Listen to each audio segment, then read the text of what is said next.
biggest financial struggle by far plaguing young people today can be summed up in one simple word: rent. Of course, food is pretty unbearably expensive now too, but I'd say rent has been an even bigger albatross around the necks of Gen Z. This is Maslow's hierarchy of needs, which you've seen before. At the very bottom, we have our most important fundamental survival needs like food, water, and shelter. Before we can worry about literally anything else, our basic fundamental survival needs have to be met. This is why I've also said for a long time that a young Gen Z minimum wage worker at McDonald's or Starbucks literally has it worse than a lot of Roman slaves.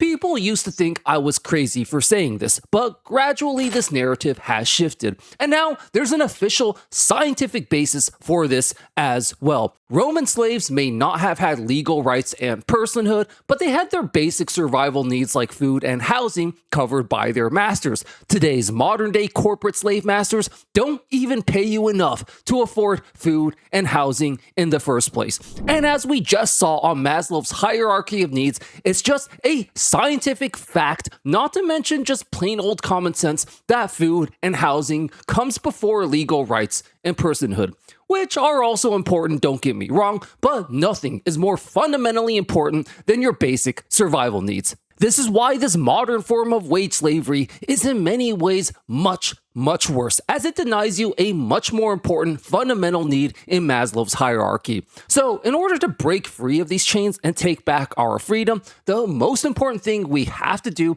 is take back our fundamental rights to the very bottom foundational level of this pyramid of life. And this is where this long-lost, game-changing economic system is quietly making a resurgence. It's not capitalism, it's not socialism or communism, it's called Geoism. And it might just be the most dangerously smart solution to finally end this immoral, unethical practice of putting our most basic fundamental need behind a paywall. Geoism believes that the land of the earth is the most valuable resource there is. Everything we need in life is derived from the land of the earth. It's where we grow our food, drink our water, build our houses, etc. Now, it's also paradoxically the most free resource there is. No human being ever had to lift a finger to create the land of the earth. It was given to us as the ultimate free gift from God, the universe, the Big Bang, or whatever theory you personally choose to believe. One thing we can all agree on, however, is that it was not created by another human. So have you ever wondered, then, why is it that we have to pay another human, a landlord in this case, so much damn money to live on something that was created for free? Now, in a big city like New York, rent for an even average modest apartment can run as sky high as $4,000 per month. Now, here's something you may not have known about rental economics. In big urban cities, the overwhelming majority, up to 90% of the rent cost you're paying is for the land underneath the apartment you're renting and not the apartment itself. This is why if you were to hypothetically teleport that exact same apartment to a rural area out in the middle of nowhere, the rent wouldn't be nearly as expensive. So this means that if your rent is $4,000 a month in New York, $3,600 of that goes to the value of the land. Society is forcing you to work 50, 60, 70 hours a week to pay for a resource that was created entirely for free. It is the biggest scam and grift in the history of humanity. And since it's kind of just been this way our entire lives, we've kind of just learned to passively accept it as the way it's always been and the way it always has to be. But is this really true? Now let's start off by addressing the elephant in the room: violence. The most common rebuttal to the basic fact of life that land is free is that people used to be a bunch of violent savages unaliving each other over land, and thus the only way to keep the peace and order in society is to force people to pay for it. The biggest problem with this argument, however, is that it's just a political talking point with absolutely no evidence behind it. There's absolutely no evidence whatsoever that prehistoric hunter-gatherers were any more violent than us modern-day humans. None. Trust me, I've studied this issue very extensively for more videos than I can count at this point. This is an idea that comes more from Hollywood caveman movies than actual scientific evidence. If you look at the actual facts, data, and real-life field research, you'll see that tribes like the Kung, one of the few remaining hunter-gatherer tribes still around today, have homicide rates per 100,000 that are lower than many big American cities. Every anthropologist who has studied them has said they're very peaceful, egalitarian, and cooperative. And there's good reason for this. For a small hunter-gatherer tribe of 20 to 50 people, losing even 2 or 3 of your best hunters can spell doom for the entire village, meaning you had to be extremely careful and calculated about engaging in any sort of violent conflict. The idea that everyone in the past was constantly at war at literally every point in history is a perfect example of modern arrogance and the survivorship bias logical fallacy. Big epic wars are simply more fun to talk about, and thus more likely to make it into the history books than long periods of peace where not much happens, which tremendously warps our view of history. For every big epic 100-year war in history, there's an equal and equivalent long uninterrupted period of peace.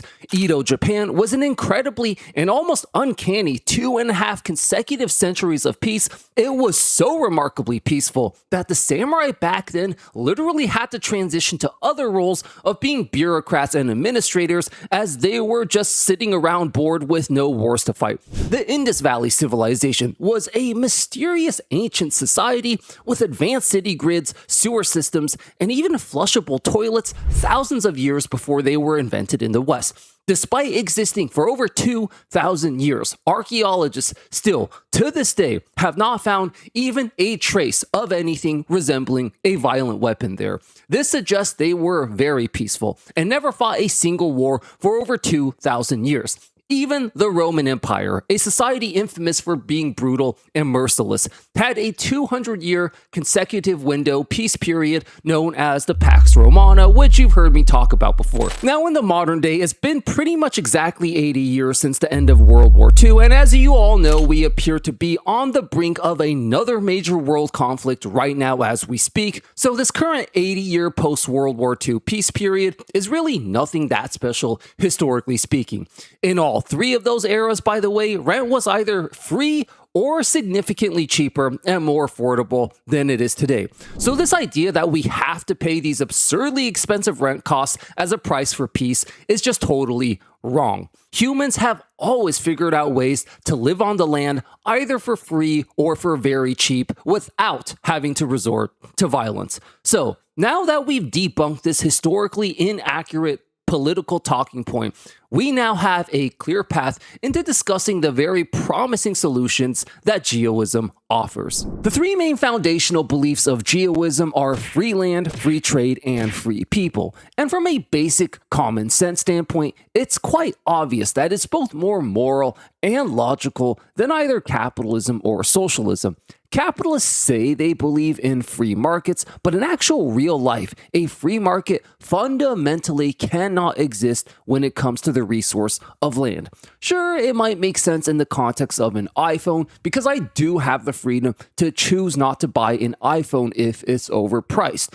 But unless you're a bird, you can't just decide you don't want to live on the land of the earth. Capitalists also believe that nothing that requires the labor of another human being can be considered a fundamental human right. And this is how they morally justify denying people the food, water, healthcare, etc. that they need. So, by their logic, by their very own logic, since the creation of land did not require the labor of another human being, it absolutely should be a fundamental human right. There is still one slight problem, however, which you're probably already thinking of by now. How would you actually go about implementing this from a practical standpoint? Now, we can all agree that we shouldn't have to pay such high prices to live on the free land of the earth. But how would you actually go about ensuring that everyone has rights to the free land of the earth? Now, sure, you could just say that everyone on their 18th birthday is entitled to a free plot of land somewhere. But for obvious reasons, this becomes really tricky. How do you determine who gets what land? How do you determine who gets to live in the rural countryside and who gets to live in New York City? Obviously, not all land is created equal, and so we have to somehow figure out a better solution to this problem. And in order to do this, let's ironically take a trip to New York City itself. Hey guys, just wanted to let you know that we recently partnered with Mjolnir to finally launch the official Philosophical Gamer merch store, where we got a lot of t-shirts with many of our iconic punchlines that I know you guys are going to absolutely love. Mjolnir is also our way of being the change we want to see in the world. It's a worker co-op I started with a few young artists, meaning that unlike an evil capitalist boss who pays them a low wage while scraping all the profits for myself, the artists themselves will actually be paid the overwhelming majority of the profits we make from these shirts.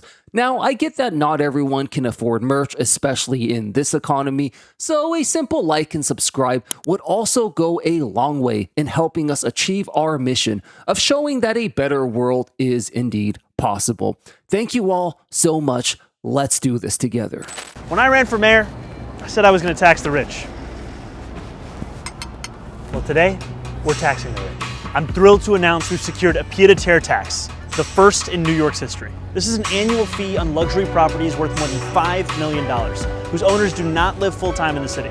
Like for this penthouse, which hedge fund CEO Ken Griffin bought for $238 million. This pied-à-terre tax is specifically designed for the richest of the rich, those who store their wealth in New York City real estate, but who don't actually live here. What the new mayor of New York City just did, whether he knew it or not, was accidentally bring back one of the most genius and foundational solutions proposed by the founder of Geoism himself, Henry George. In fact, prior to being known as Geoism, it was actually initially called Georgism, named after its founder. Now, don't get me wrong, I think socialism is just as bad as capitalism, and later on I'll get into why, although I think Mom Donnie has the right idea, his solutions come up just a bit short as well. So, since we've already established that land is a free resource, an incredibly important resource, and also a finite resource that isn't easily distributed, Henry George back in his day came up with the most genius solution to solve all of these issues: a simple land value tax. Not a property tax, mind you. That's the very key distinction here. A land value tax funneled into a universal basic income. And his reasoning behind this is pretty much the ultimate answer we've all been craving for. We all know that boomers were pretty much able to buy all these properties for pennies on the dollar. These properties skyrocketed in value over the decades, which has left us Gen Z and millennials paying exorbitant rent prices and unable to ever even dream of buying a house. Now, here's the interesting part that no one really talks about. These properties didn't go up in value because the properties themselves got better. A lot of the houses are the exact same structure that they were decades ago when they cost much less. So why are they worth so much more now? Well, the answer is quite simple. It's because the land underneath the property has gotten significantly more valuable. Henry George argued, and honestly argued correctly, that the value of the land underneath the property increases in value not because of the work of the property owner himself, but because of the work of the entire community around him. Let's say you're a boomer who bought a house in New York City back in the 70s when it was literally 10 times cheaper. That house is now 10 times more expensive, which has priced a lot of us Gen Z and millennials out of the housing market. But why is it 10 times more expensive?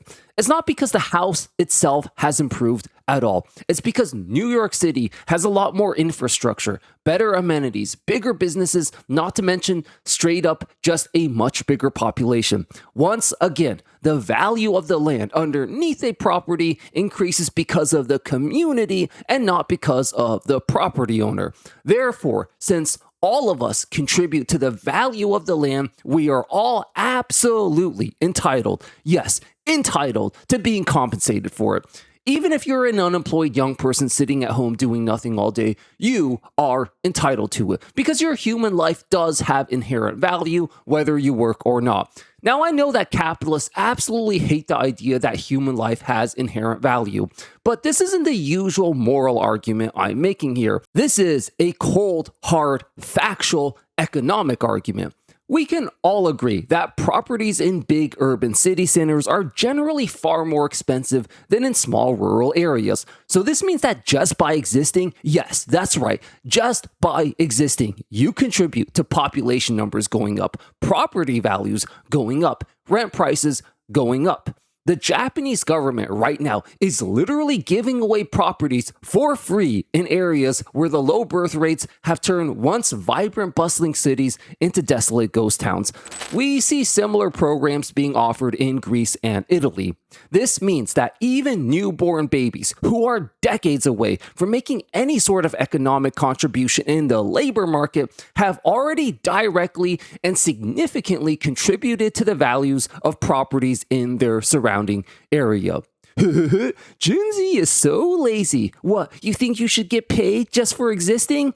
Actually, yes, 100% yes, because I've just proved to all of you that we all factually and objectively contribute direct economic value just by existing. So because we generate value just by existing, we absolutely do deserve to be compensated just for existing. Sorry, these are all provable facts and not opinions. By the way, quick side note, a Geoism land value tax into a universal basic income is also so ingenious because it almost accidentally solves two major problems we always see with the modern capitalist system.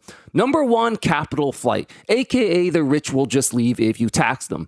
Since we're taxing the land itself, they can leave all they want, but they can't take the land underneath their properties onto the plane with them. And number two, won't your rent just go up by $1,000 if you get a $1,000 universal basic income? Once again, since we're taxing the land itself, which is responsible for most of the cost of rent, if your rent were to go up, your universal basic income would go up as well, making this an entirely self-correcting issue.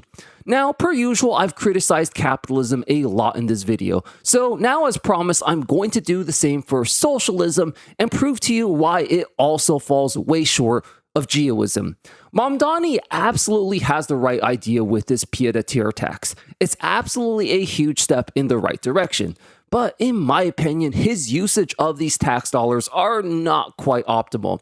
Apparently, he's used these funds to hire more teachers, which sounds nice and everything, but I personally think this money would be much better off simply given back to the people in direct cash payments. I actually agree with the capitalists here that the government can be very wasteful with money, and thus giving it right back to the people to give them the freedom and agency to spend it however they like is the much better geoist solution. So I definitely know how frustrating it can be being sandwiched between the horrible two-party system, which constantly leaves you choosing between bad and worse. So it was my goal in this video to show you that it actually doesn't have to be this way, and that much better and more viable alternatives exist. And the thing is, a lot of you young Zoomers out there have already accidentally discovered a lot of geoist principles through your own intuition and lived experience of how nonsensical this current system is. You're all asking all the exact right questions. Why are we the only species that has to pay rent to live on an earth that was created